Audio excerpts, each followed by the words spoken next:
Brother Suraram Bengaluru మధ్యలో ఉన్న చెరువు ఇది.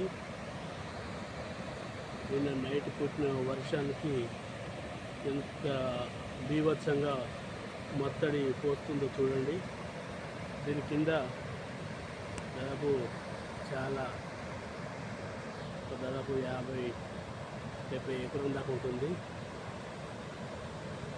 ఇదంతా గోదావరిలో వాటర్ వెళ్తుంది.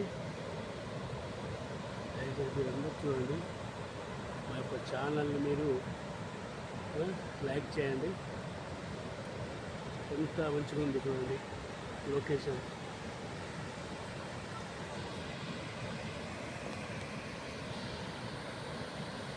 సూరారం గ్రామ ప్రజలు ఇక్కడ చూడటానికి వచ్చారు. మాకు పిల్లలు, మా ఫ్యామిలీ కూడా వచ్చారు. సూరారం రైతు నాగుల వెంకన్న గారు కూడా వచ్చారు. చేనుకు వేస్తున్నారు. ఇలా ఉంది, ఇలా వెళ్తుంది వాటర్, కిందికి వెళ్తుంది. ఈ వాటర్ అంతా గోదావరిలోకి వెళ్తుంది.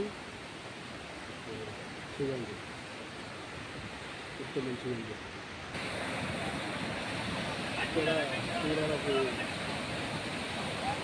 ప్రజలు, అందులో యువకులు చేపలు పడుతున్నారు. చూడండి, వాళ్ళ సంతోషం హద్దులు లేవు. ఎంత సంతోషంగా పడుతున్నారు. పడకున్న వాళ్ళకు ఏం పర్వాలేదు, కానీ సంతోషం. ఈరోజు డే అంతా కొంత ఎంజాయ్ చేస్తారు. వాటర్ చూడండి ఎంత పర్వాలుగా వెళ్తుందో. చాలా సంతోషంగా ఉంది వాటర్.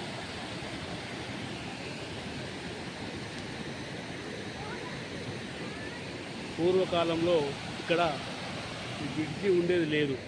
బ్రిడ్జి లేక సూరారం ప్రజలు, బెంగళూరు ప్రజలు మత్తడిలోకి దిగి వాగులోంచి బండలు పట్టుకొని వెళ్ళేవారు.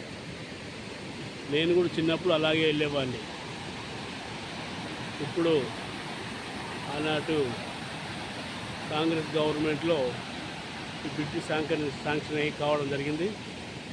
అప్పుడు దీని కాంట్రాక్టరు దేవరపల్లి వెంకటలక్ష్మి ఎంపీటీసీ గారు, ఇప్పుడు మినిస్టర్ శ్రీధర్ బాబు ఉన్నారు, ఎమ్మెల్యే గారు. అప్పుడు వైఎస్ రాజశేఖర రెడ్డి పీరియడ్లో చాలా సంతోషంగా ఉంది. కానీ విపరీతంగా గత 10 రోజుల నుంచి వర్షాలు కురుస్తున్నాయి. పత్తులకు మాత్రం దెబ్బ తినడం జరిగింది. ఓకేనండి.